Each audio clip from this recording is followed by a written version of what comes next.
Kita akan membaca bapaknya pembohong, saudaraku, yaitu iblis. Ya. Kita akan membaca Yahya Fatsal yang ke-8 ayat yang ke-44, kemudian kita mengaminkannya bersama-sama. Silakan. Demikian bunyi firman Tuhan, kamu ini berasal dari bapamu iblis, dan segala hawa nafsu bapakmu itulah yang hendak kamu lakukan.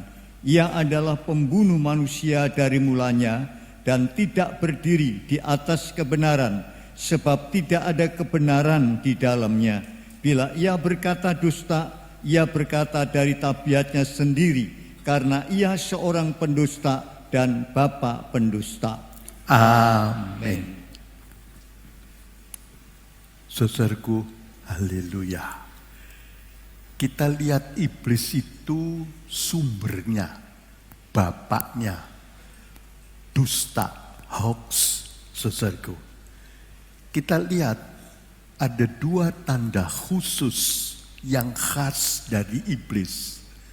Dikatakan di sini iblis itu bapak pembunuh dan bapak pembohong. Ya, saudaraku, ini ciri-ciri khas daripada iblis, pembunuh manusia dari mulanya, dan tidak ada kebenaran di dalam dia. Dia juga tidak berdiri di atas kebenaran.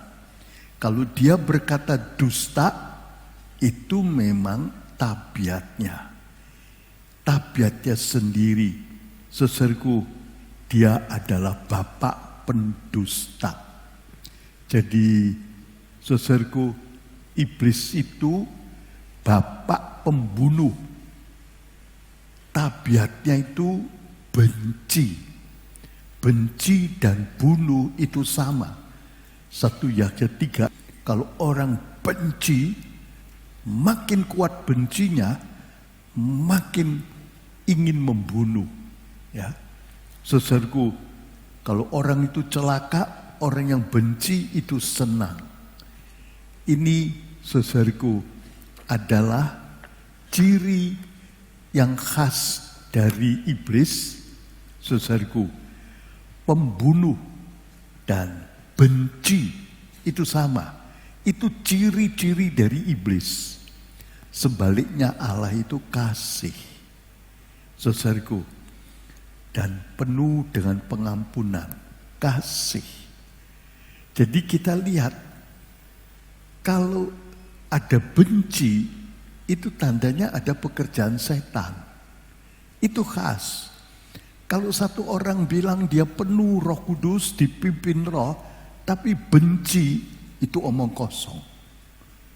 Benci bukan tabiatnya Tuhan, tapi itu khas tabiatnya iblis. Saudara lihat, kadang-kadang kita lihat beberapa pemberontak matanya mencicil penuh kebencian. Kelihatan itu seringkali. Itu ada setan. Kalau kita menghadapi seperti ini sembahyang, ya, memang dosa itu dari dua, dari orangnya sendiri dan dari setan. Itu kerjasama, sama-sama. Kalau satu orang benci begitu, saudaraku, dosa itu tandanya tempat setan di situ atau pintu masuk buat setan. Jadi sama, saudaraku. Jadi benci itu tanda pekerjaan setan. baik dari orang itu sendiri, tapi setan juga senang ikut serta. Saudaraku, sebaliknya kalau ada Kristus di dalam, kalau satu orang penuh Roh Kudus dan ada kasih, lemah lembut, mau mengampuni, kasih itu mau korban. 1 Korintus 13 itu cerita ciri-ciri kasih, sabar, saudaraku, mengalah, tidak membalas dan sebagainya. Itu di 1 Korintus 13 diberikan perinciannya. Jadi saudara lihat, ini tanda khas dari iblis sama Allah, kasih dan benci. Jadi kalau ada orang beriman penuh kebencian, itu setan di dalamnya. Mungkin dari dia sendiri, tapi biasanya kombinasi dengan setan. Tidak mungkin dipimpin roh. Saudaraku, sebaliknya kalau dipimpin roh, ada pengampunan, ada kasih. Saudaraku, mau korban karena kasih. Jadi ini sifat yang khas. Lalu yang kedua, saudaraku, yaitu bapak pembohong. Dia tidak mengatakan kebenaran, kebenaran itu tidak ada dalam dia. Jadi bohong atau dusta, ini tabiat khas dari iblis. Saudaraku, kalau satu orang bohong baik orang itu, biasanya juga ada iblis. Jadi ini selalu kerjasama. Iblis itu rajin, saudara. Segera dia lihat pintu masuk dia. Saudaraku, hampir selalu dia selalu ada. Ya, jadi saudaraku, kalau satu orang suka berdusta, itu setan bekerja dalam dia. Kadang-kadang dia tidak sadar. Seperti Petrus itu tidak sadar kalau setan itu hinggap dalam dia. Dan dia cegah Tuhan Yesus dari salib. Dijauhkan kiranya engkau dari salib. Putra manusia Yesus mengerti. Dan dia bilang, hai iblis, pergi ke belakangku. Jadi saudara, kita sebagian banyak tidak bisa lihat iblis, tapi kita bisa lihat tanda-tandanya dan bisikan Roh Kudus. Roh Kudus bisa lihat, Roh Kudus tahu, dan itu tepat. Dan kita bisa yakin karena Roh Kudus memberitahu kita. Haleluya. Saudaraku, jadi dusta itu tanda khas dari iblis. Sebaliknya, tanda khas dari Allah itu kebenaran. Benar, jujur, adil, tidak mau berdusta. Sekalipun rugi, saudaraku, tidak mau berdusta. Memang sulit untuk tidak berdusta. Orang dunia bilang, mana bisa dagang tanpa dusta? Susah. Barang kalau banyak bilang, wah ini baik. Padahal sebetulnya tidak baik. Supaya lekas laku. Susah kalau udah dusta. Saudaraku, tapi kalau kita bicara betul, saudaraku, itu dari Tuhan.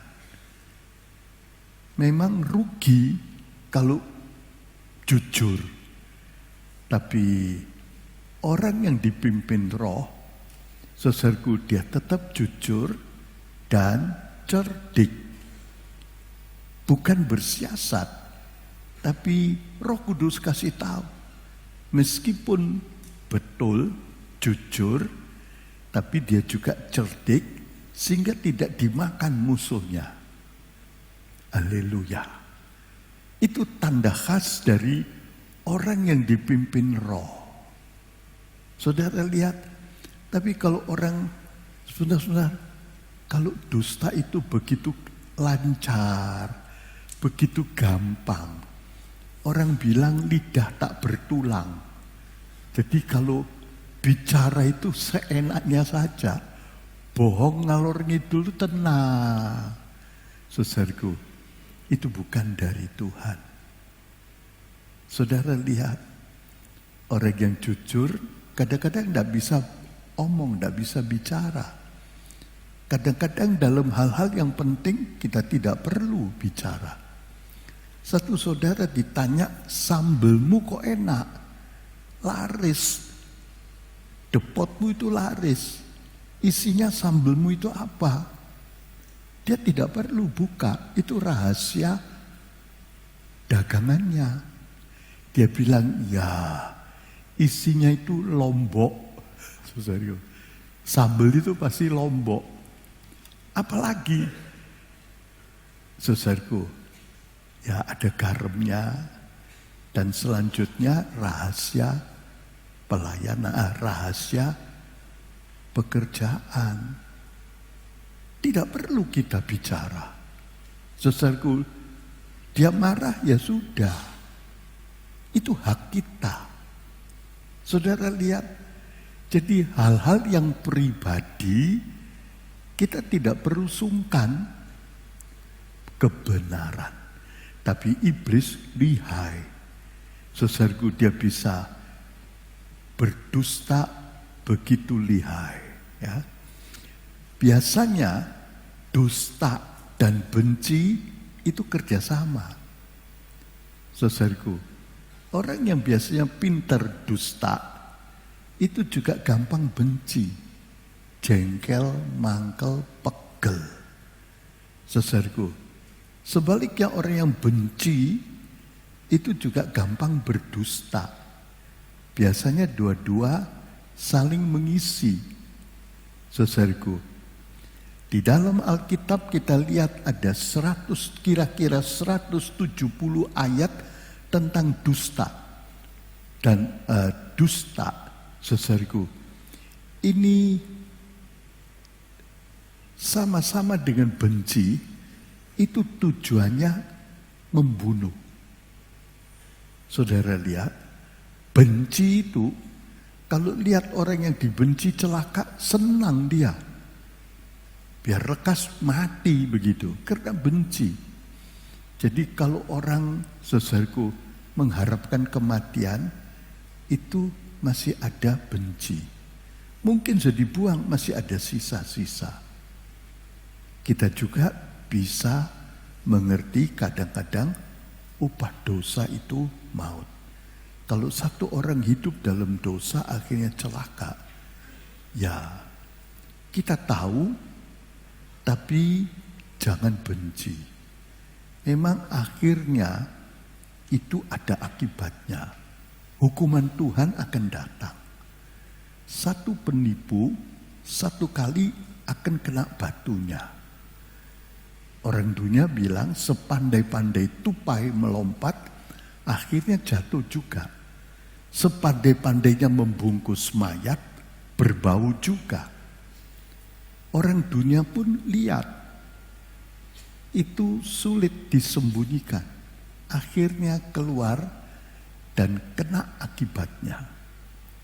Apalagi di hadapan Tuhan. Saudaraku, jadi tujuan iblis itu benci dan dusta itu untuk akhirnya membunuh. Dia dusta, pintar dengan lihai untuk menjerat, bahkan akhirnya membunuh. Kalau benci itu seringkali lebih langsung, tapi dusta seperti yang dilakukannya kepada Hawa, saudaraku, dia berdusta kepada Hawa, maksudnya supaya Hawa mati. Saudaraku, dia sudah dengar, kalau kamu makan buah ini, kamu akan mati. Lalu iblis bilang, udah, cobalah buktikan. Lihat buahnya begitu sedap.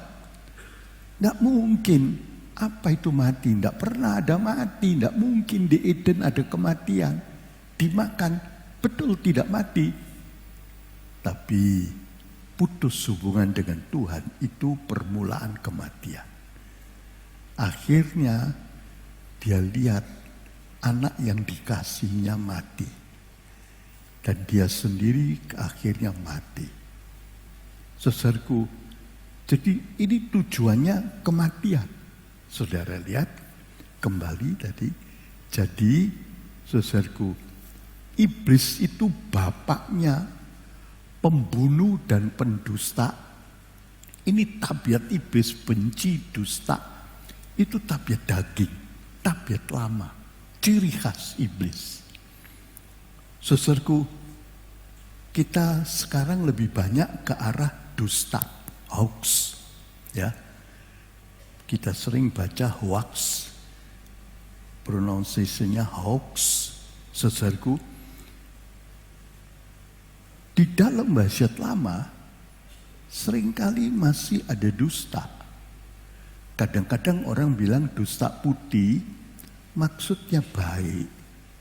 Jadi dia berdusta supaya ya maksudnya baik. Ditanya, kamu sudah makan? Oh sudah, padahal kerucukan perut dia, belum makan. Supaya tidak repot dan dia langsung bisa pulang. Dia tidak mau bikin repot. Tujuannya bukan merugikan, saudaraku. Ada banyak contoh-contoh, saudaraku, dusta putih. Kenapa wasiat lama mengizinkan? Dalam wasiat baru tidak boleh. Sekalipun dusta putih, meskipun maksudnya baik, tidak boleh. Saudaraku, kalau ya, ya ya, tidak, ya tidak, lebih daripada itu jahat. Kita baca Matius 5 ayat 37. Tapi wasiat lama boleh. Kita lihat ada beberapa contoh, saya tidak bacakan semua. Kita baca Matius 5 ayat 37. Demikian. Ya, tidak, tidak. Demikian bunyinya Matius 5:37, tetapi biarlah kamu katakan ya di atas ya atau tidak di atas yang tidak, karena apapun yang lebih dari itu berasal dari yang jahat. Jadi tetap tidak boleh. Baik dusta putih, dusta hijau, semua dusta itu hitam, saudaraku. Kenapa wasiat lama boleh? Sebab wasiat lama itu kemampuannya orang itu terbatas. Wasiat baru lebih kuat, lebih diurapi karena ada Roh Kudus. Wasiat lama itu kurang kuat, saudaraku. Tidak bisa langsung hubungan dengan Tuhan, harus lewat imam-imam. Dan wasiat lama itu masih ada sumpah, boleh bersumpah. Jadi kalau kalau kira-kira dia tidak yakin, ini kira-kira bohong, tidak apa-apa. Dia tanya, kamu sumpah. Kalau itu betul kamu sumpah. Nah, kalau dia bilang, ya tidak berani sumpah, itu tidak betul. Kalau betul dia bersumpah. Tapi wasiat baru tidak boleh sumpah. Ya di atas yang ya. Lebih dari itu, dusta putih, dusta hijau, dusta kuning, itu dari si jahat. Jadi kita tidak boleh berdusta. Dusta itu tabiat lama. Kolose 3 ayat 9. Tanggalkanlah dusta. Dusta itu tabiat lama, tabiat iblis, akhirnya akan masuk dalam tasik api yang kekal. Neraka itu sekarang, satu kali sesudah kiamat dilempar dalam tasik api yang kekal. Dan dusta akan masuk di sana. Ada banyak ayatnya sudah ditulis di dalam catatan khotbah. Saudaraku, kita akan lihat sekarang dusta atau hoax itu godaan yang sudah dipakai iblis dari permulaan sampai ke akhir.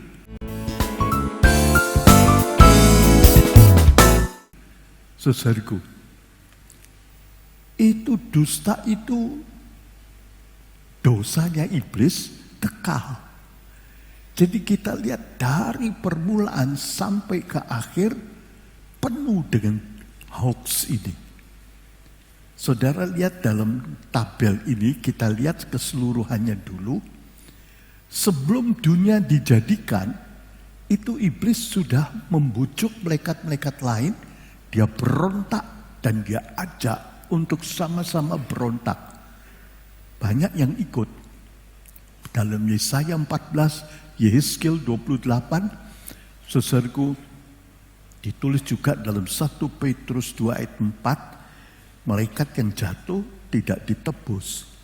Saudaraku, jadi dari sebelum dunia ini, iblis itu waktu jatuh dia jadi Lucifer, jadi iblis. Itu tabiatnya tabiat dosa. Pada permulaan zaman, sepanjang zaman, akhir zaman terus berdusta.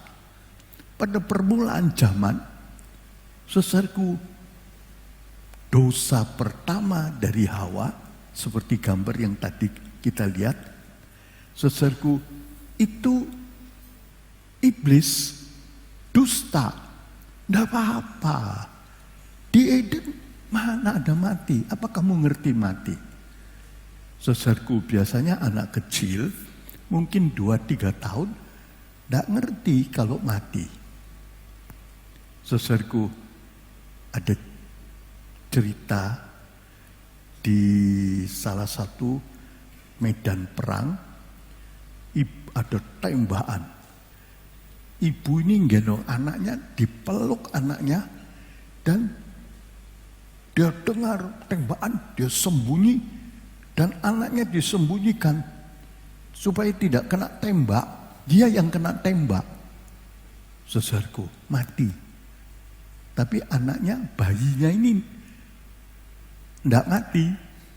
Waktu itu masih menyusu sama ibunya. Masih minum terus bayinya. Dia tidak tahu kalau ibunya mati. Mati dan tidur tidak bisa membedakan. Waktu orang-orang datang, mereka lihat itu begitu menyedihkan. Ya. Si anak itu dia ngerti, dia pegang ibunya, dia minum. Padahal ibunya sudah mati. Iblis juga begitu, pinter iblis. Malah ada di Eden, tidak pernah ada kematian di Eden. Macam-macam tipu daya sehingga akhirnya Hawa percaya dia makan, loh tidak mati. Kamu akan jadi sama seperti Tuhan. Kamu sekarang bisa ngerti apa artinya dosa. Artinya gelisah, itu dosa. Kamu bisa jadi sama seperti Tuhan, tahu bedakan dosa dan kebenaran. Padahal lain. Tuhan mengerti dosa tapi tidak berbuat dosa. Dengan berbuat dosa, Hawa mengerti dan merasa akibatnya.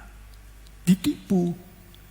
Itu perempuan pertama, juga perempuan yang terakhir, saudaraku, yaitu gereja global.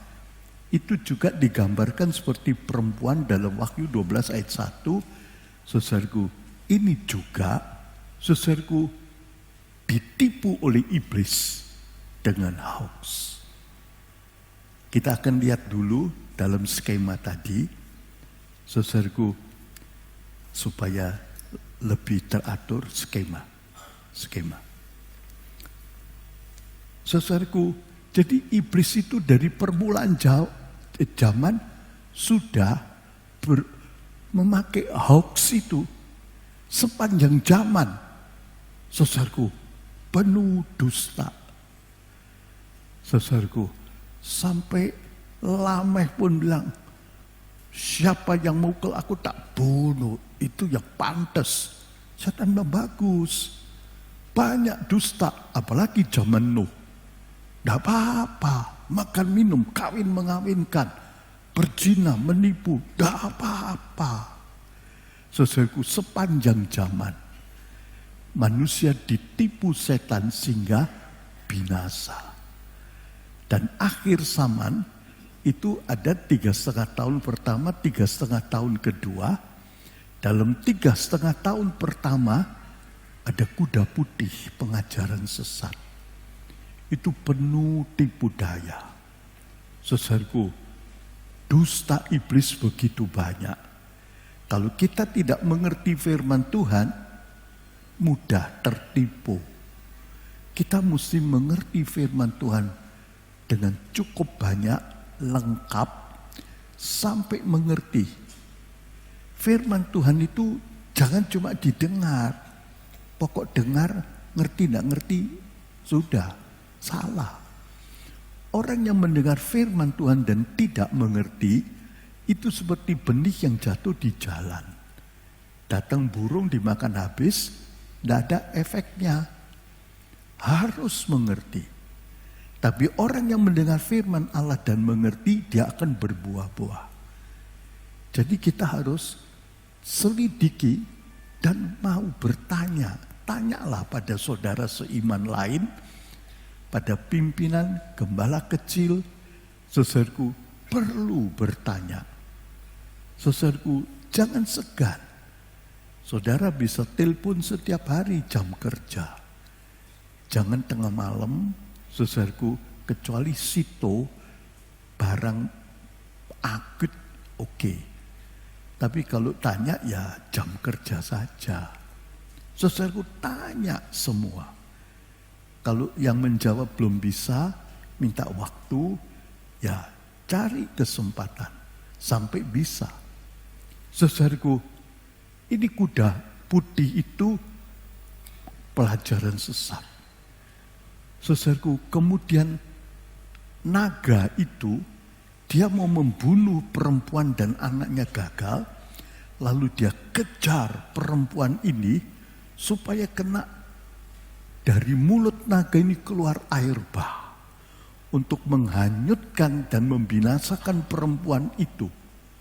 Saudaraku, apa yang keluar dari mulut naga? Dusta. Saudara lihat, bukan air liur, tapi ini arti rohaninya dusta. Saudaraku, dan itu mengejar. Dusta ini makan korban cukup banyak sepanjang zaman. Saudaraku, ini permulaan, ini adalah Adam dan Hawa. Dan pada akhirnya, saudaraku, dia keluar air bah untuk mengejar perempuan ini supaya hanyut. Ini permulaan zaman, ini akhir zaman. Setan terus berusaha. Tapi perempuan itu lari, tiba-tiba bumi membuka mulut, membuka dirinya, dan air bah itu masuk dalam bumi, perempuan itu jalan terus. Saudaraku, Tuhan mengizinkan terbelah. Apa artinya bumi ini? Bumi ini ya di dalam dunia ini. Bukan barang tapi manusia penduduk. Hoax itu bikin kacau. Di koran-koran kita dengar tahun ini ada pemilihan presiden. Timbul hoax begitu banyak, macam-macam. Saudaraku, dan itu mengacaukan. Itu menimbulkan kebencian. Itu menimbulkan perpecahan. Itu menimbulkan kekacauan. Jadi pemerintah berusaha untuk menangkap pembuat berita dan menghentikan supaya jangan kacau. Di mana saja jadi kacau. Baik di sekolah, baik di perusahaan, baik di dunia, saudaraku, sehingga orang dunia pun bingung. Dan mereka berusaha, kadang-kadang bisa dikurangi sedikit, tapi biasanya tidak bisa hilang. Orang berdosa itu hamba iblis, dan salah satu tanda itu dusta. Tapi saudaraku, usaha itu ada. Karena memang bikin kacau. bikin rusak. Orang beriman, kalau ada hal-hal ini baik, tapi kita dilepaskan oleh firman Tuhan. Ya, saudaraku, kita lihat skema lebih lanjut. Jadi dalam 3,5 tahun pertama, itu bagian terakhir dari gereja, ini perempuan akhir zaman, tubuh Kristus global, itu juga dikejar oleh hoaxnya iblis naga. Dalam 3,5 tahun yang kedua, di situ dusta setan itu menyesatkan semua orang. Sehingga mereka menganggapnya sebagai kebenaran dan ikut antikris. Itu nanti kita akan lihat dalam 2 Tesalonika. Jadi dari permulaan zaman sampai akhir zaman, iblis itu penuh dengan hoax, dengan hoax. Bahkan kekal, tetap itu banyak dusta iblis dalam tasik api yang kekal. Jadi dia itu bapak pendusta dari sebelum dunia ini. Bahkan dia masuk sampai ke kekekalan. Iblis bukan dari kekal sampai kekal, tapi dari mulai diciptakan sampai kekal, tetap penuh dengan dusta. Saudara lihat, ini skemanya. Kita akan melihat satu persatu. Ya. Mengapa hoax ini meningkat akhir-akhir ini?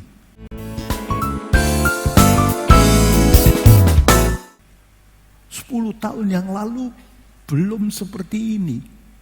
Saudaraku, ini karena sistem digital, computerized, zaman komunikasi sekarang ini, jadi hubungan itu begitu gampang. Saudaraku, sampai kantor pos, kantor telegram itu kena efeknya. Saudaraku, surat-surat merosot. Hampir-hampir sekarang orang tidak peduli dengan surat. Langsung SMS, WA. Apalagi WA ada grup. Sekali tulis 100 kena, 1000 kena. Begitu cepat, saudaraku, dan tepat apa yang disampaikan datang. Saudara lihat. Dan ini membuat dusta itu cepat berkembang, cepat meningkat. Saudaraku, ini tidak disangka bagaimana dusta itu bisa naik begitu cepat. Bagaimana dosa itu bisa naik begitu cepat. Tuhan izinkan. Orang-orang dari dulu tidak mengerti kok bisa. Tapi ternyata sekarang itu berubah semua. Tapi dusta setan ini ada tidak ada, sistem digital tetap jalan. Kita lihat satu contoh dalam Bilangan 14, itu 10 pengintai, dia membawa kabar bohong. Kabar dusta, tidak percaya akan firman Tuhan.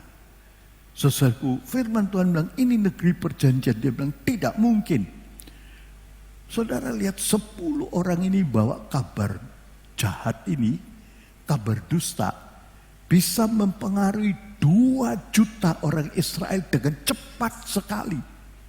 Luar biasa. Tidak ada handphone, tidak ada sistem digital. Waktu itu tidak ada istilah zaman komunikasi. Tapi dusta itu langsung 2 juta kena. Sampai mereka protes, marah pada Musa. Saudaraku, luar biasa. Karena setan bekerja. Dusta itu diberikan, diterima, diteruskan. Setan mendorong mereka untuk meneruskan. Jadi kaki tangannya setan. Jadi cepat, saudaraku. 1 jadi 2, 2 jadi 4, jadi 8. Terus cepat sekali. Saudaraku. Sebab pertama bukan teknologi, tapi iblis. Itu bapaknya pendusta. Saudara lihat, akibatnya dahsyat. Mereka berontak semua. Dan juga hukumannya dahsyat. Kalau mereka tidak mau bertobat dan begitu dahsyat. 10 orang bisa mempengaruhi 2 juta, saudara. Padahal bukan zaman sekarang. Dan 10 orang ini dihukum mati kena bela. Dan orang yang percaya melawan, memberontak melawan Musa dan Tuhan, mereka juga bergantian mati di padang gurun, batal masuk negeri perjanjian. Jadi saudara lihat, hoax itu sudah dari zaman dulu. Yusak dan Kaleb tidak setuju, itu tidak benar. Janji Tuhan pasti akan jadi. Tapi mereka tidak mau dengar. Mereka lebih cocok dengar 10 pengintai sebab mencerna dengan pikirannya yang lebih masuk akal. Saudaraku, bahkan Yusak dan Kaleb dilawan. Saudaraku, kita lihat begitu dahsyat. Bukan karena hanya ada sistem digital, tapi ada setan, ada iblis. Itu bapaknya pembohong. Saudaraku, karena itu kalau ada berita, saudaraku jangan lekas-lekas percaya. Kita mesti cek apa itu betul atau tidak. Dan kedua, tanya Roh Kudus, apa perlu diteruskan? Orang yang meneruskan kabar dusta itu jadi kaki tangan setan. Dia bekerja dalam ladangnya setan. Hati-hati. Kalau itu merugikan, mengacaukan, tanya pada Tuhan. Terangi dengan firman Tuhan. Jadi setiap kali dengar berita kita mesti lihat dulu betul atau tidak. Ini hoax atau kebenaran, dan bagaimana kita harus menanggapi. Minta pimpinan Roh Kudus. Berita itu kalau dari satu pihak seringkali tidak betul. Kadang-kadang beredar banyak fitnah. Bilang ini begitu, hati-hati. Belum tentu betul. Tanya dari kedua belah pihak, kalau memang itu urusan kita, saudaraku, kita mesti ikut masuk. Kalau bukan, jangan. Kalau yang bertengkar mungkin anak-anak kita, orang tua harus ikut. Saudaraku, itu beban dan tanggung jawabnya. Kalau orang lain bukan urusan kita, hati-hati. Sembahyang saja. Tuhan tolong mereka. Kalau bukan bagian kita, jangan ikut campur urusan orang lain. Dan minta pimpinan Tuhan bagaimana sikap kita. Belum tentu yang kita dengar itu betul. Ada banyak fitnah. Apalagi kalau 2 saudara bertengkar. Apalagi kalau 2 pemimpin atau hamba Tuhan berkelahi. Waduh, beritanya itu banyak. Berita di koran pun belum tentu benar.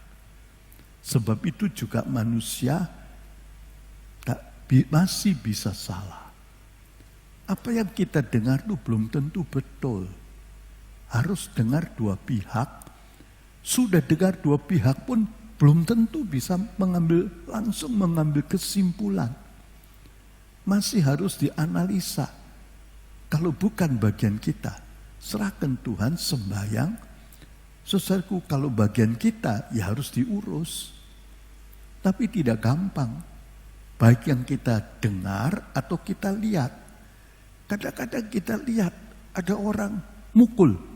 Waduh, itu jahat. Belum tentu. Mungkin dia mukul karena dia dipukul lebih dulu. Dia membela diri. Kalau di dunia, orang bela diri tidak salah. Saudaraku. Jadi biarpun kita lihat dia pukul, belum tentu dia salah. Saudaraku, tidak gampang mendengar dan melihat. Belum tentu yang kita dengar dan lihat itu betul. Dan jangan lekas-lekas beri komentar. Saudaraku, seringkali orang yang latah, saudaraku, orang yang vokal cepat-cepat lihat sesuatu langsung beri komentar. Ini malas, ini jahat, ini penipu, saudaraku. Bahkan banyak komentar yang jelek-jelek. Hati-hati. Kalau orang itu benar, kita melawan kebenaran itu melawan Allah. Sebab itu jangan lekas-lekas kasih komentar. Kadang-kadang kita perlu memberitahu, katakan fakta, tapi jangan ditambahi. Saya lihat dia bawa barang itu ke situ, sudah. Apa itu mencuri atau menipu, nanti dulu. Saudaraku, itu harus diperiksa. Kenapa dia kok bawa barang itu? Saudaraku, bisa haknya, bisa bukan haknya. Jadi jangan cepat-cepat kasih komentar, menghakimi. Itu jahat. Itu kurang ajar. Saudaraku, hati-hati. Kalau tidak, kita melawan Allah. Melawan orang benar itu melawan Allah. Dan nasibnya tidak baik. Juga jangan dibesar-besarkan. Saudaraku, kalau dia cuma bilang, mungkin dia mengatakan sesuatu dengan nada yang biasa, kita bilang, wah dia berteriak. Hati-hati. Nanti jadi salah. Itu jadi termasuk dusta. Dibesar-besarkan. Saudaraku, dihakimi. Jangan cepat-cepat kasih komentar. Saudaraku, kalau ada apa-apa, coba tanya pada Tuhan. Periksa dalam terang firman Tuhan. Dan saudaraku, kita itu tidak bisa lihat hatinya orang. Jadi jangan cepat memberi komentar. Orang yang vokal, orang yang pokok lihat langsung bicara, banyak salahnya. Dan itu seringkali menimbulkan kepahitan. Jangan gampang-gampang berdusta, jadi hoax nanti. Ada banyak contoh. Yusak itu waktu memimpin orang Israel, Gibeon datang dan dia bilang, kami mau minta buat perjanjian. Kami kagum, kami senang. Dari mana kamu? Dari jauh. Ditipu. Akhirnya bikin perjanjian pada mereka orang di dalam negeri perjanjian. Itu jadi duri buat Israel. Gara-gara perjanjian ini, mereka bikin janji dalam nama Tuhan, saudaraku, dan mereka tidak berani merubah janji. Sebab ini orang asing, Saul itu benci, dia bunuh beberapa. Terjadi kelaparan 3 tahun gara-gara dosanya Saul. Dan mereka minta keadilan. Terpaksa Daud mengadili. 7 anaknya Saul dibunuh. Saudara lihat. Salah karena percaya.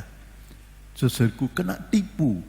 Saudaraku, kita harus hati-hati jangan sampai kena tipu.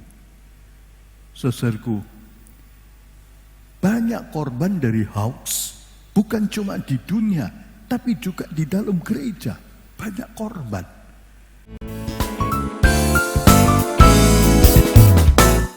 Saudaraku, saudara lihat, seringkali bisik-bisik, apalagi sekarang tuh lebih cepat dengan WA, grup, langsung lihat, langsung benci. Merusakkan persekutuan. Belum tentu itu betul.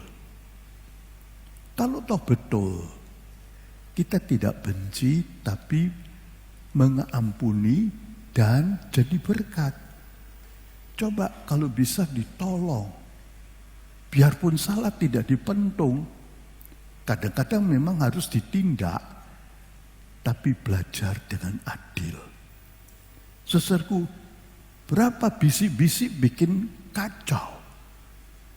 Merusakkan persekutuan. Timbul keretakan, timbul perpecahan. timbul kekacauan, timbul kehancuran, setan bekerja. Tuhan tidak bekerja.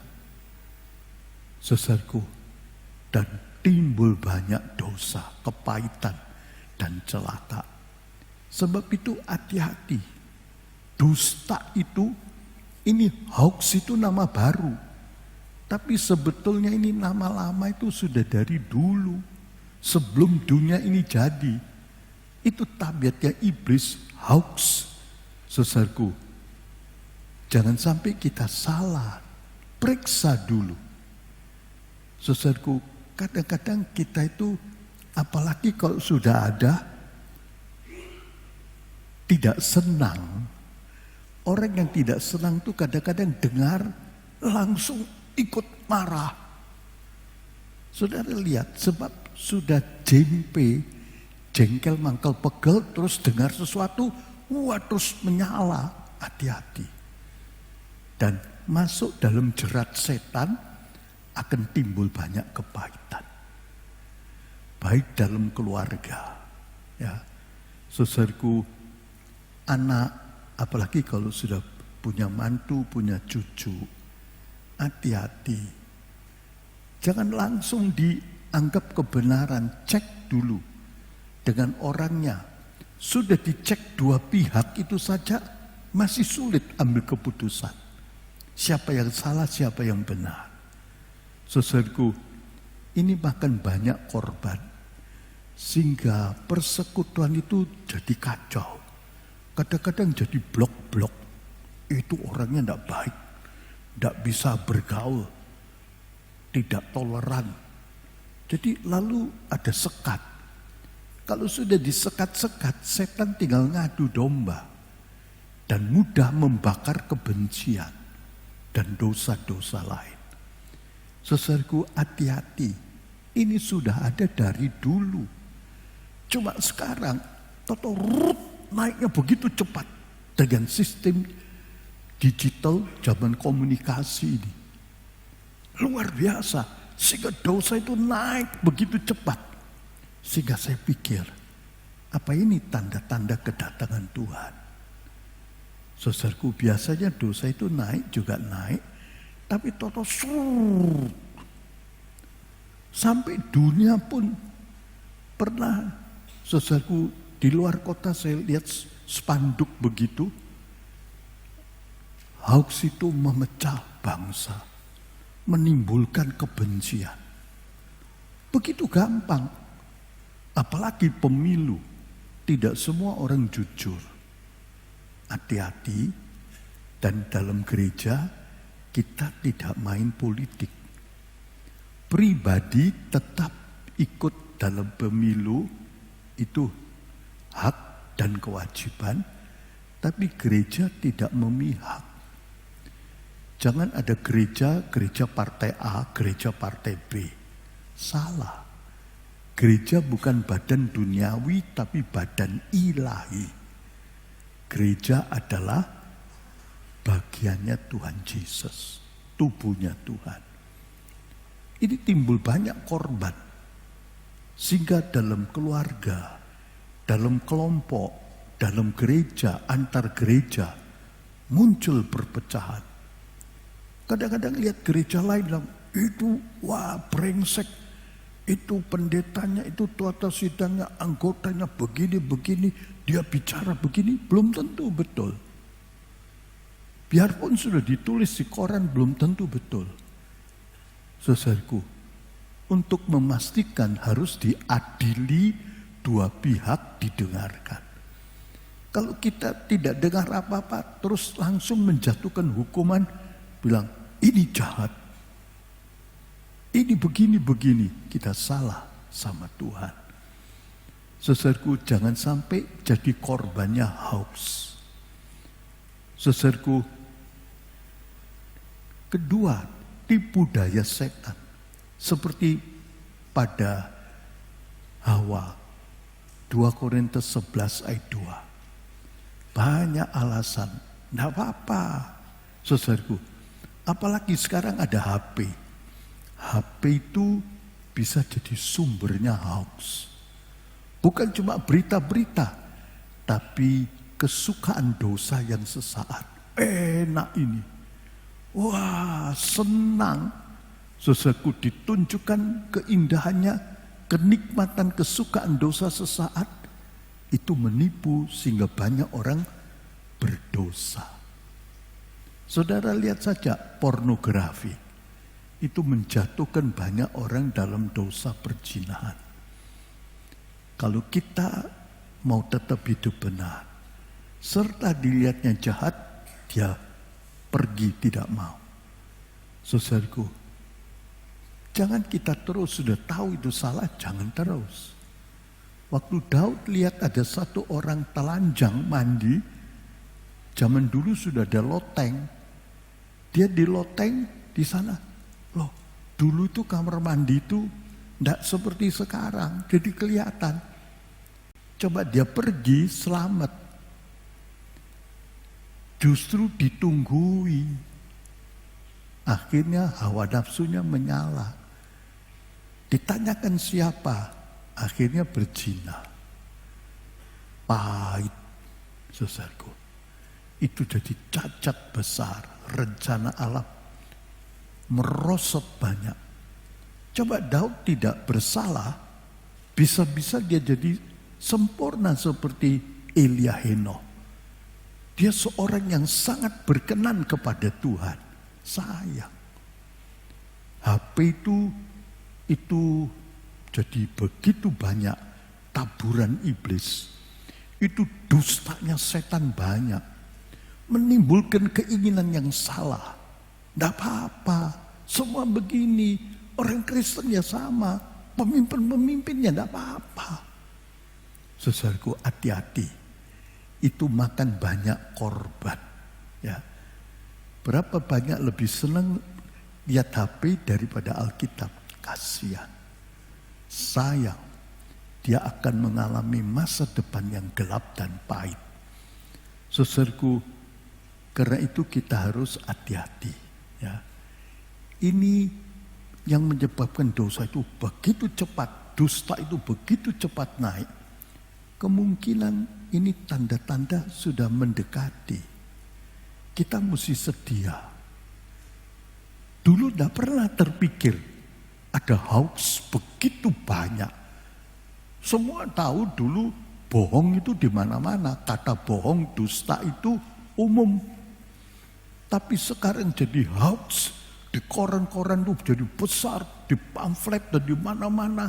Saudaraku, tiba-tiba seret naik. Itu tanda-tanda. Tidak lama Tuhan datang. Saya kira kalau kita lihat ini tidak mungkin 100 tahun lagi Tuhan datang. Bisa-bisa 10 tahun, saudara. Oh, masa mungkin semua baik begini? Memang dengan pikiran tidak mungkin, saudaraku. Pada saat yang kamu tidak kira aku datang. Hati-hati, harus bersedia. Supaya jangan kita hanyut dalam dosa, godaan, tipu daya, saudaraku, dan kita mesti siap supaya kita tumbuh dalam rencana Allah. Yang ketiga, ajaran sesat, apalagi dibumbui macam-macam. Saudaraku, ajaran sesat seperti sering saya lihat Children of God, itu banyak perzinahan. Apalagi gereja setan. Wah, bebas, senang-senang mereka. Belum lagi dosa-dosa lain. Hati-hati. Beberapa orang itu mengajarkan kelihatannya bagus. Seperti hypergrace. Cukup minta ampun 1 kali. Habis itu tidak usah minta ampun. Sekali buat selamanya. Ada ayatnya di Ibrani. Tapi itu sesat. Dosa itu kekal. Tiap dosa yang diperbuat itu muncul, tidak mungkin bisa hilang. Kekal.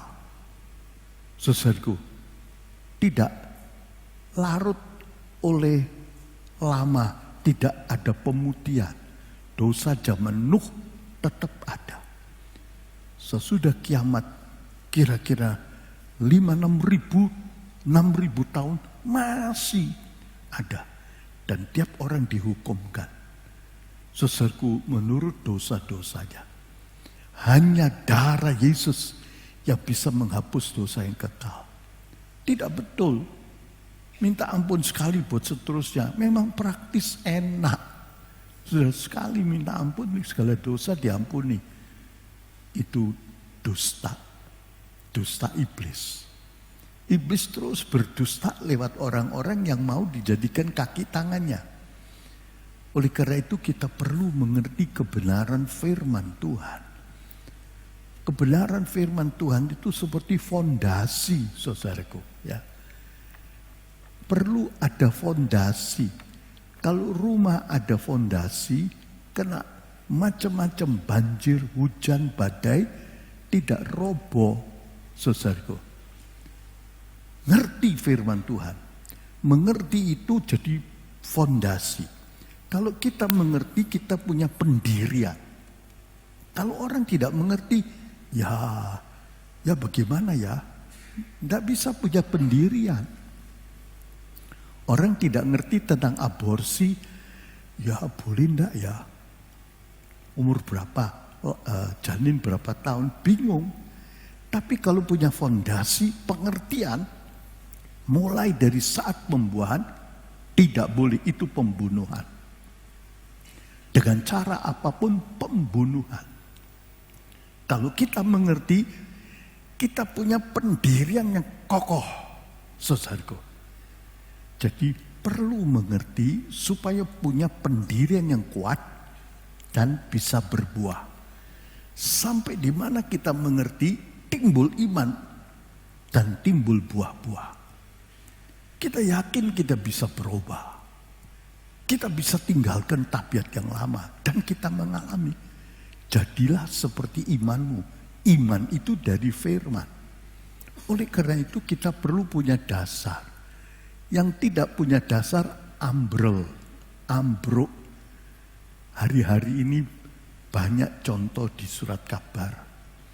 Kena tanah longsor, kena likuidifikasi, kena tsunami. Saudara, mengerikan kalau tidak punya fondasi. Sebab itu kita perlu belajar banyak.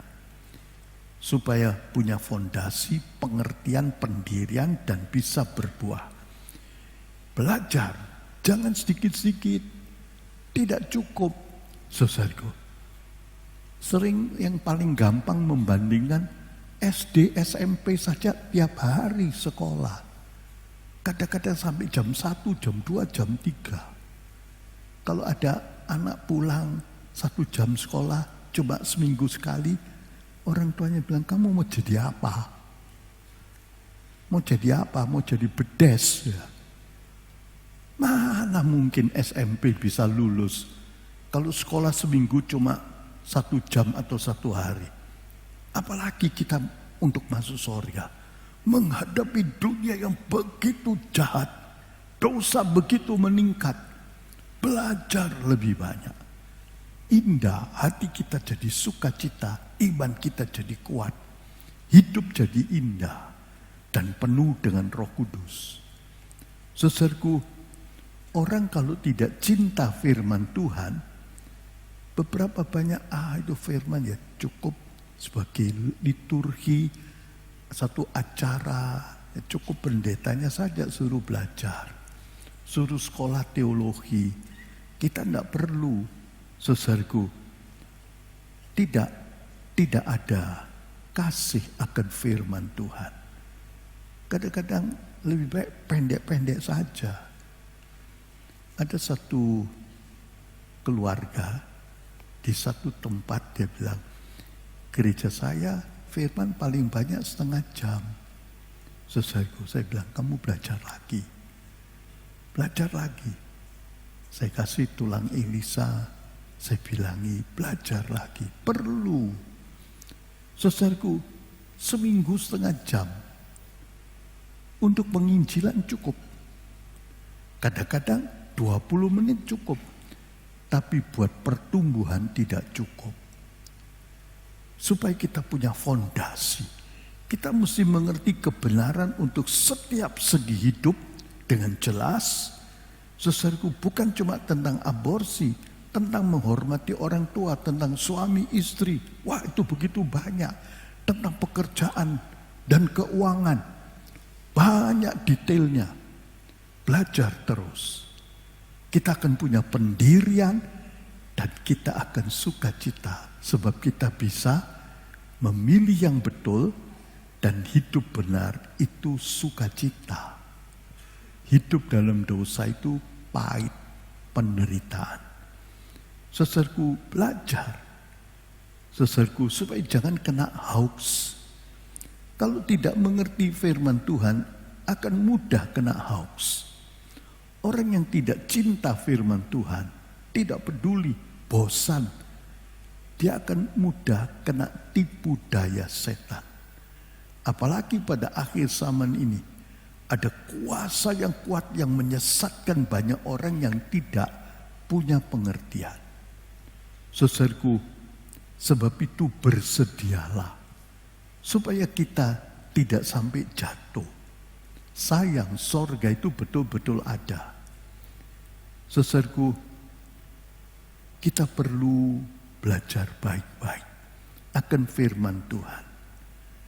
Lebih-lebih dalam zaman antikris, diputar balik segala kebenaran.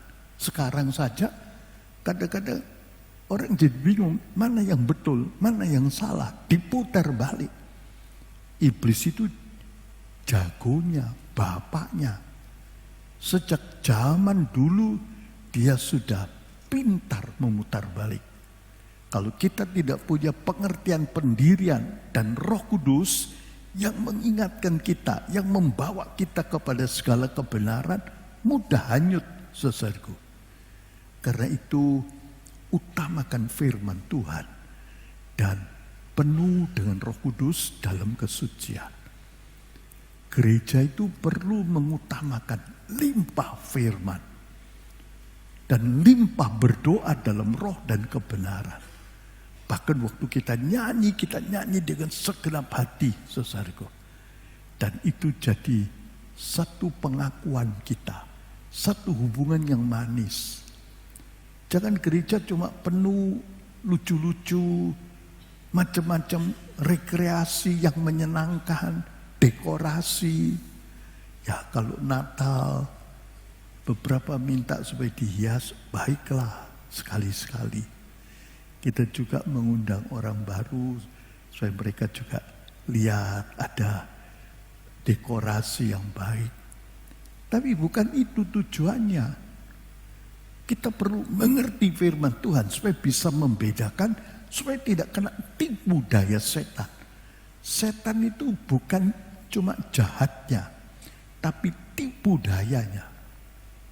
Saudaraku, orang pertama di Eden itu dijatuhkan bukan dengan serangan-serangan, bukan dengan ekonomi, bukan dengan dosa lain. Saudaraku, ditipu. Hoax itu luar biasa. Saudaraku, dunia sudah jongkir balik. Di mana-mana, setiap kali pemilu itu, bahkan di negara maju pun kita mendengar dijongkir balikkan. Siapa yang lebih kuat nipu, diputar balik, dia yang menang. Apa betul tidak? Kita juga tidak tahu, saudaraku. Sulit untuk melihat mana yang betul salah. Begitu juga dalam gereja. Karena itu kita mesti ngerti, utamakan belajar firman. Bahkan di rumah belajar lagi. Kita ada catatan khotbah, saudaraku, saudara di rumah belajar lagi nanti tentang hoax ini, coba dipelajari. Kita punya pengertian, tidak gampang hanyut.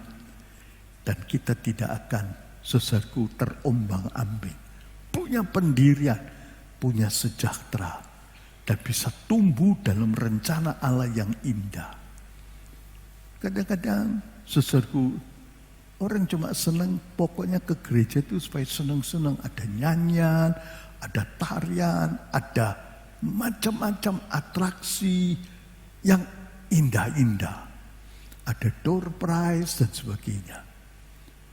Mungkin buat penginjilan sekali-sekali oke. Tapi tujuannya bukan itu. Keselamatan kekal. Karena itu utamakan, saudaraku. Jangan mengutamakan yang datang biar bisa senang macam-macam.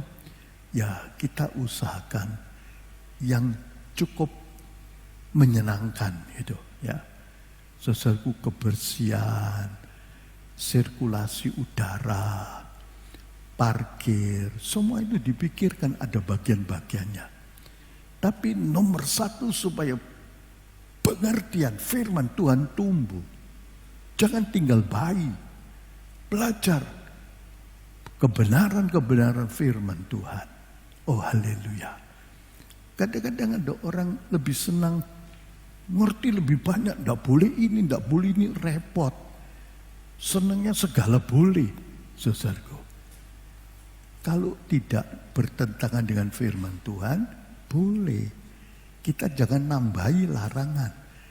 Tapi kenapa Tuhan beri larangan? Sebab itu berbahaya. Bisa masuk jerat setan, bisa masuk neraka. Saudaraku, kenapa?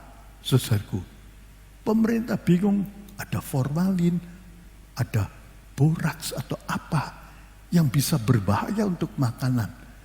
Pengawet-pengawet, pewarna-pewarna. Nanti jangan-jangan pewarna buat pewarna baju dipakai buat makanan. Tidak boleh. Nanti rusak ginjalnya, levernya. Bisa-bisa nanti alat-alat penting lainnya. Kenapa kita memperhatikan? Supaya jangan sakit. Saudaraku, makanan yang bisa menimbulkan sakit biar enak ya kita batasi. Orang yang ngerti dibatasi. Supaya jangan kolesterolnya naik. Supaya jangan uric acidnya naik. Supaya jangan gulanya naik. Padahal yang dilarang itu kadang-kadang enak, saudaraku. Supaya tetap sehat. Begitu juga kita mesti mengerti sehingga rohani kita tumbuh dan bisa hidup dalam kesucian dan berkenan pada Tuhan, itu jauh lebih senang daripada hidup dalam dosa dengan kesukaan dosa sesaat. Sebab itu saudaraku, utamakan belajar firman Tuhan. Ya. Kita lihat selanjutnya saudaraku.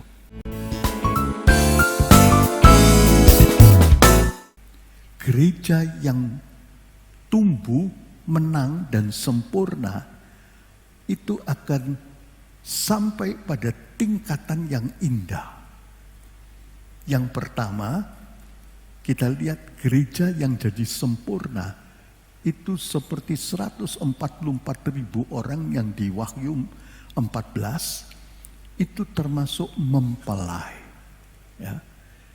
Kita lihat, kita harus tahu tujuan kita kemana supaya tidak siksa, tapi bisa langsung to the point.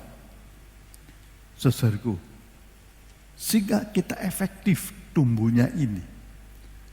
Belajar supaya kita tumbuh sampai sasaran seperti Kristus, yaitu menjadi mempelainya. Mempelai Kristus itu penuh dengan kasih. Itu ukurannya. Ya. Tadi kita sudah lihat tentang iblis. Sekarang saudaraku, kalau kita tumbuh seperti Kristus, kita juga akan tumbuh saudaraku dalam jalur yang betul. Haleluya. Saudaraku, ukurannya itu kasih. Tuhan bilang, kasihilah orang di sebelahmu. Orang yang menjadi seperti Kristus itu kasihnya bertambah. Yang diukur itu kasihnya, saudara. Ya. Tanda-tanda perlu. Segala yang lain ke gereja perlu. Tapi ngukurnya berapa kasihnya. Kadang-kadang kita lihat dalam dunia yang diukur itu duit. Ada toko bagus, dihias bagus, menyenangkan, saudaraku. Tapi kita tanya, untungnya sebulan berapa? Ada toko di sebelahnya sederhana, tapi untungnya 1 bulan 3-4 kali lipat dari toko yang bagus. Saudara lihat, tidak mencapai sasaran. Saudaraku, sudah dihias begitu bagus, tapi kalau untungnya sedikit, ya buat apa? Buat apa bikin toko cuma terhias, kelihatan bagus, orang senang, lihat, keluar masuk tapi tidak beli. Karena dihias begitu banyak, ongkosnya banyak, saudaraku, harganya mungkin sedikit naik, kalah. Saudara lihat, untuk jualan yang dihitung bukan dekorasinya, yang nyaman, tapi yang penting untungnya berapa. Lah kalau untungnya sangat sedikit, akhirnya kokot, bangkrut. Saudaraku, begitu juga kalau kita tumbuh, itu yang diukur itu kasihnya. Sampai seberapa kita mengasihi. Itu yang diukur Tuhan.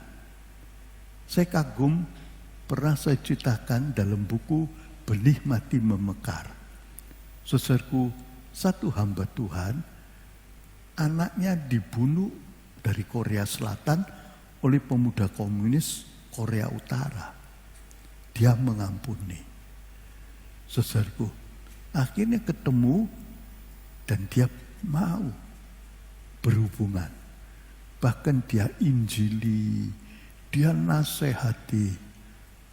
Akhirnya diangkat jadi anak. Waduh, dia belajar mengasihi. Dia mencintai, tidak dibalas, tapi justru dicintai. Saudaraku, orang yang bisa mengampuni, saudaraku, itu ukuran di hadapan Tuhan. Tentu kita tidak harus begitu, tapi paling tidak kita mesti mengerti yang diukur Allah itu kasihnya. Saudaraku, mungkin orang itu dengan kita lebih banyak belajar kemah suci misalnya. Di Indonesia, saudara, banyak gereja-gereja belajar kemah suci. Barangkali kita lebih banyak mengerti. Tapi yang diukur oleh Tuhan itu bukan pengertiannya. Perlu pengertian. Tapi kasih itu jadi ukuran.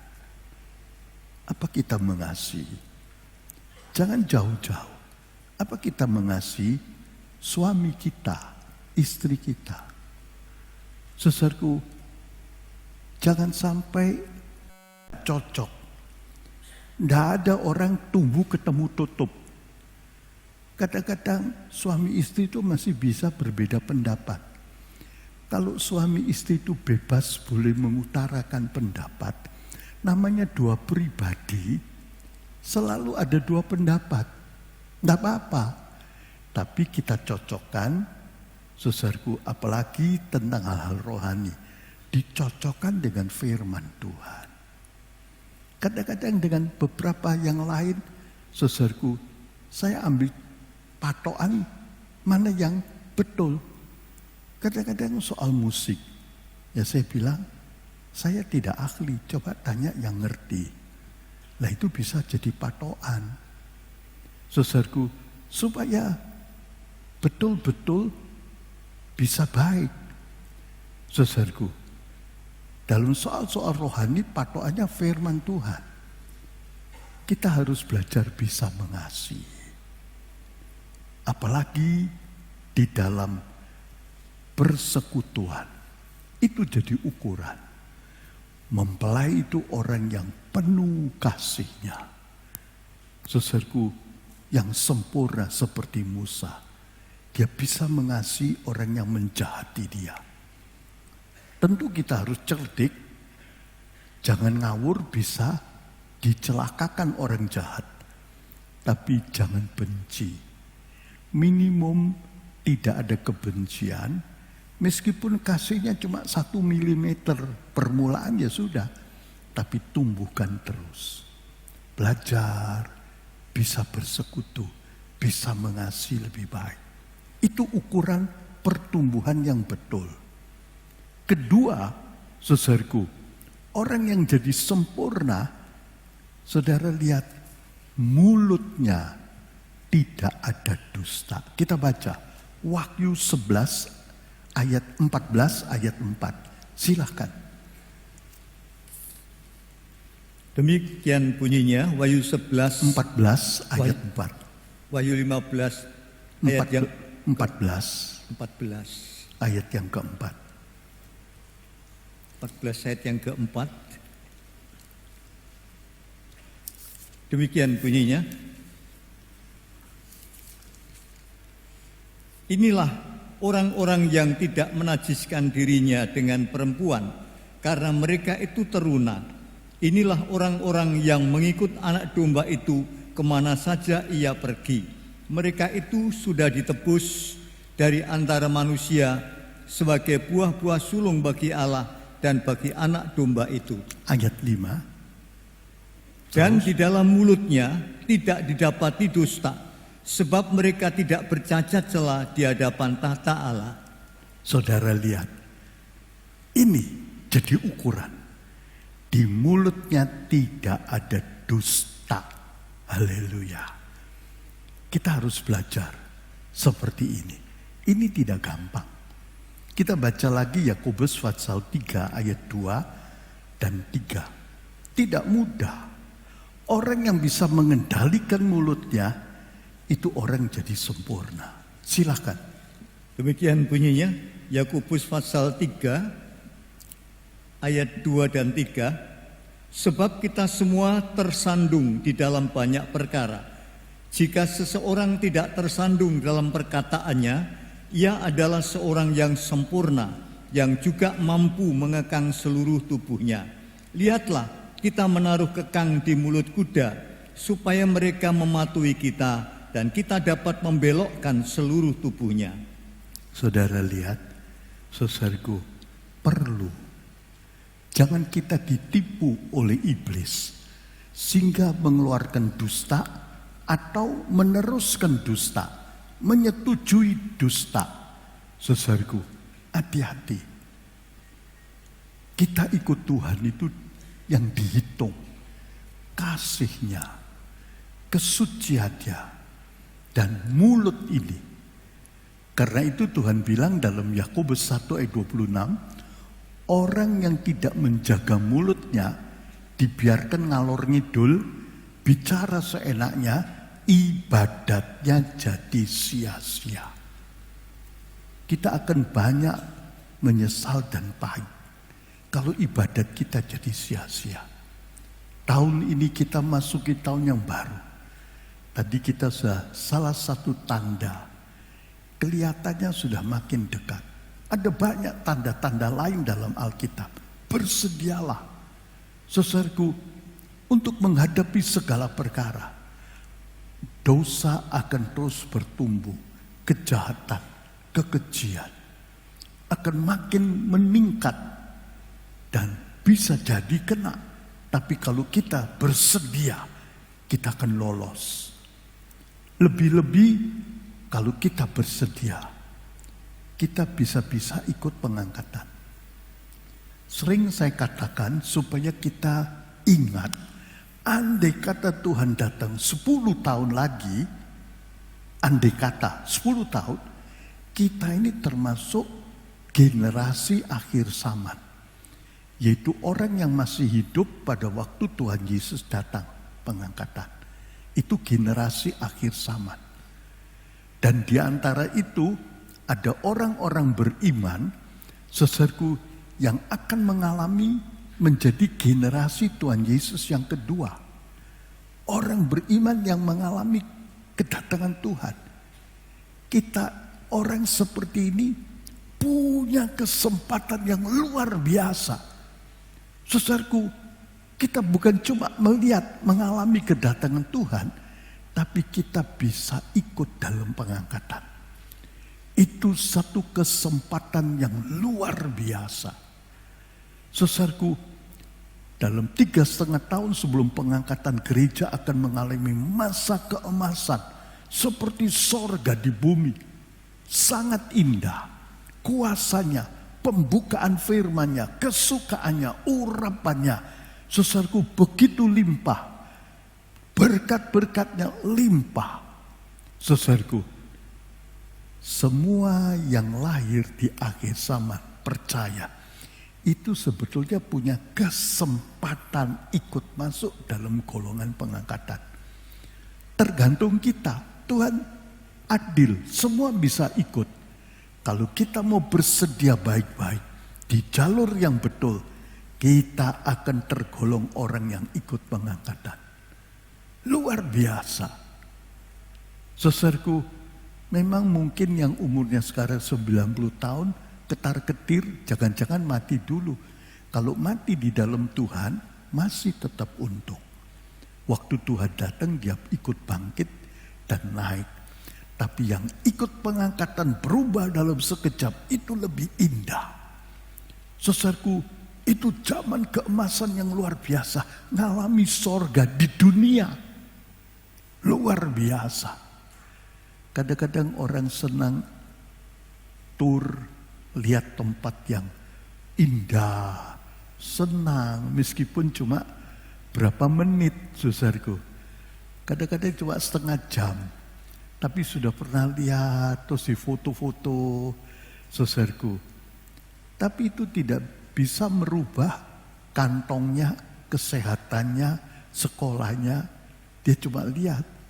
Tapi kalau kita ikut, saudaraku, golongan yang diangkat, itu mempengaruhi semuanya. Senang. Setiap orang, kalau Tuhan datang 10 tahun, semua kita punya kesempatan untuk ikut. Tergantung yang percaya, yang mau. Dan kalau kita mau, kita jaga mulut kita. Saudaraku, luar biasa. Kalau Tuhan masih datang 20 tahun lagi, masih mungkin. Kalau mungkin umurnya sudah lanjut, waduh 20 tahun, barangkali sudah pulang ke Tuhan. Kalau dia sungguh-sungguh dan dia masuk golongan itu, saudaraku, tentang umur, tentang kesehatan, buat Tuhan tidak sulit. Tuhan bisa menambah. Kadang-kadang kita masih mendengar 100, 105. Saudaraku, kalau 170 ya repot, saudara ya. Tapi Tuhan bisa nambah, kalau apalagi sedikit-sedikit. Indah. Karena itu mari kita tumbuh. Jangan tinggal bayi dan kanak-kanak. Pertumbuhan itu baik kasih, baik mulut. Jangan ada dusta. Jangan mau diperalat oleh setan sehingga kita menghasilkan dusta. Atau meneruskan dusta. Orang yang sempurna itu, saudaraku, tiada dusta di mulutnya. Dia menjaga mulutnya baik-baik. Orang yang tidak menjaga mulutnya, saudaraku, ibadatnya jadi sia-sia. Sayang. Dusta itu tabiat setan, tabiat lama. Jangan dipakai. Itu tabiat setan, saudara. Kalau satu orang dikatakan kamu persetan, marah dia. Saya bukan setan kok dibilang setan. Tapi kalau pakai tabiat setan, ya jadi anaknya setan. Mari kita perhatikan. Hoax itu begitu banyak merusak. Jangan sampai merusak di dalam gereja, di dalam keluarga. Saudaraku, kita ingat tabiat iblis yang khas itu benci dan dusta. Biar kita disucikan dari ini. Bisa. Dengan pertolongan Roh Kudus, kita bisa mengampuni, mengasihi. Dengan pertolongan Roh Kudus dan hikmatnya, kita bisa hidup benar. Kadang-kadang sulit, tapi Tuhan kasih hikmat, saudaraku. Memang ada tantangan yang banyak, tapi minta pimpinan, hikmat Tuhan. Dan kita akan mengalami, saudaraku, pertumbuhan yang indah. Kalau kita tidak mau berdusta atau meneruskan dusta, saudaraku, kita akan tumbuh. Itu artinya orang tumbuh. Jangan kena dusta setan, jangan berdusta, jangan menyalurkan dusta. Itu kebiasaan mesti dibuang. Saudaraku, saudara lihat, jadi Roh Kudus akan menolong kita. Jangan dibiasakan tabiat setan. Orang ini berkata tidak, hatinya ya. Orang ini berkata ya, hatinya ya. Ini yang betul. Ini yang jahat. Kita mesti belajar supaya mulut kita berkata benar. Seringkali dari luar tidak bisa tahu. Apalagi kalau orang pinter dan pinter mengatur mimiknya. Tidak ketahuan kalau dia berdusta. Tapi Tuhan tahu. Saudaraku, ada suami yang nyeleweng sampai mati istrinya tidak tahu. Pintar, saudaraku. Dan sikapnya manis. Orang bilang mungkin pintar menyangkal diri, tapi itu sebetulnya cuma menutupi. Tidak ketahuan, saudaraku. Kadang-kadang menipu, ambil uang, tapi kelihatannya baik. Senyum terus, coba duitnya masuk kantong. Saudaraku, Tuhan tahu. Satu kali dia akan roboh. Orang seperti itu, saudaraku, akan hanyut dalam macam-macam dosa. Jangan kita tertipu, saudaraku, oleh setan. Jangan kena hoax. Jangan, saudaraku, berdusta dan jangan menyalurkan dusta. Ingat dua perkara ini. Benci dan, saudaraku, dusta. Itu sejalan, itu dari iblis. Saudaraku, meskipun sekarang makin merajalela, jangan ikut-ikut. Kadang-kadang kita terima WA atau SMS, hati-hati. Belum tentu betul. Saudaraku, jangan lalu diteruskan. Apalagi, saudaraku, itu bisa fitnah. Doakan orang itu. Kalau orang itu dalam beban kita, nasihati dia. Jangan jadi anjing keluh. Doakan, lepaskan, saudaraku, dan kita akan bersuka cita, dikatakan tumbuh. Saudaraku, jangan ikut dalam dusta. Baik dusta umum, hati-hati. Saudaraku, apalagi banyak disinyalir dalam tahun pemilu ini, saudaraku, jangan ikut-ikut. Apalagi menyalurkan.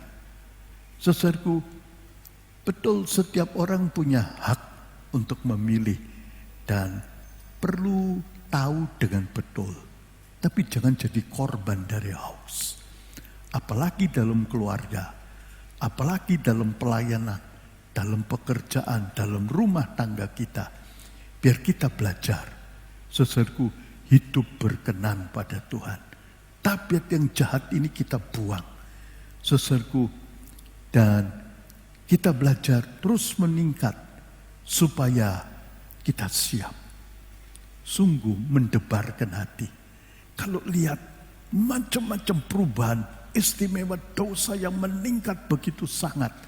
Seperti hoax ini, saudaraku, 5-10 tahun ini dahsyat.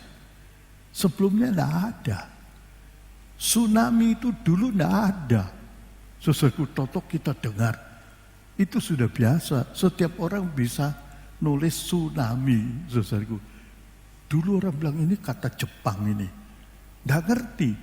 Ada banyak hal-hal baru. Istimewa dalam dosa. Bersedialah. Supaya jangan kecewa. Kalau kecewa tidak dapat untung satu kali, masih tidak apa-apa. Tapi kalau satu kali masuk dalam neraka, tidak bisa keluar lagi. penderitaan yang kekal, asap siksanya naik ke atas selama-lamanya. Saudaraku, biar kita belajar hidup benar.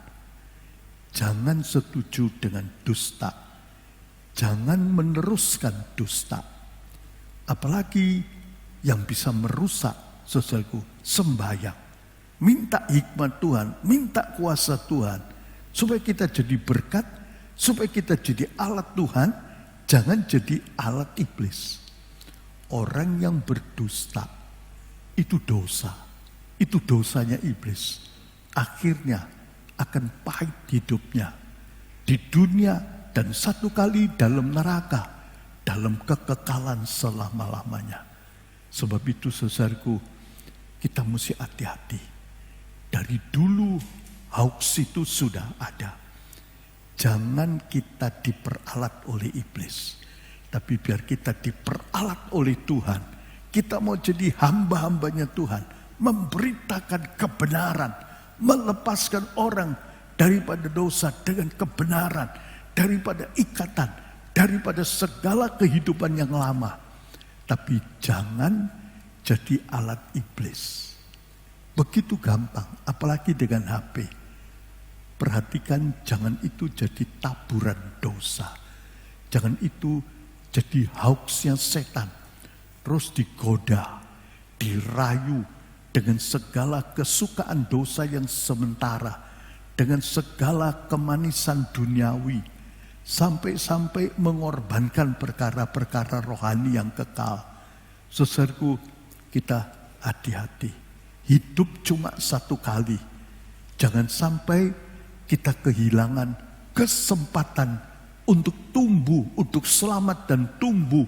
Saudaraku, karena kita menuju satu negeri yang amat indah. Belajar tumbuh seperti Yesus. Baik dalam kasih, baik dalam kebenaran. Saudaraku, jujur, benar, tulus. Saudaraku, jangan ditipu setan. Jangan ikut dengan cara-cara dari iblis. Tapi biar kita hidup memperkenankan Tuhan. Dan itu akan dipelihara, akan dijaga, akan diberkati. Kesukaan dari Tuhan akan mengalir, akan ada sejahtera, akan ada penyertaan Tuhan yang indah. Jangan sampai hoax ini, saudaraku, menipu kita. Jangan sampai merusak persekutuan kita, keluarga kita, ibadat pelayanan kita. Tapi kita jaga baik-baik. Ya, saudaraku, saudara lihat itu setan itu begitu pintar membujuk sehingga orang itu digorok, lah enggak apa-apa, senang-senanglah. Engkau dipijeti padahal dibunuh. Itu jahatnya tipu daya setan.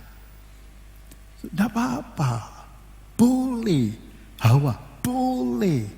Saudaraku, Daud boleh. Tidak apa-apa. Tapi itu yang membunuh. Itu tujuannya merusak, menghancurkan, membunuh. Saudaraku, jangan percaya tipu daya setan. Dan biar lidah kita, saudaraku, tidak sama dengan lidahnya iblis. Bapak iblis ini. Saudaraku, orang bilang tidak apa-apa. Semua orangnya begitu. Kita bukan niru semua orang. Niru bapak setan ini. Loh, lidahku kok sama lidahmu, saudaraku. Sekarang sama, nanti rumahnya sama-sama di tasik api untuk kekal. Tapi kalau kita meniru seperti Kristus, betul harus pikul salib. Betul harus menyangkal diri. Tapi itu indah. Kita akan memiliki sungai air hidup. Kita akan memiliki kesukaan dan kepuasan dari Tuhan. Kita akan memiliki kerajaan sorga yang kekal. Dan hidup dengan Tuhan itu indah. Biar jangan kita ditipu oleh hoax. Jangan kita meneruskan, jangan kita kena akibatnya. Tapi kita punya pendirian, tetap hidup benar.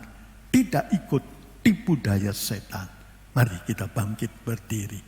supaya Tuhan sucikan hidup kita dan tumbuh seperti Kristus dalam kasih dan dalam kesucian dan mulut tidak berdusta seperti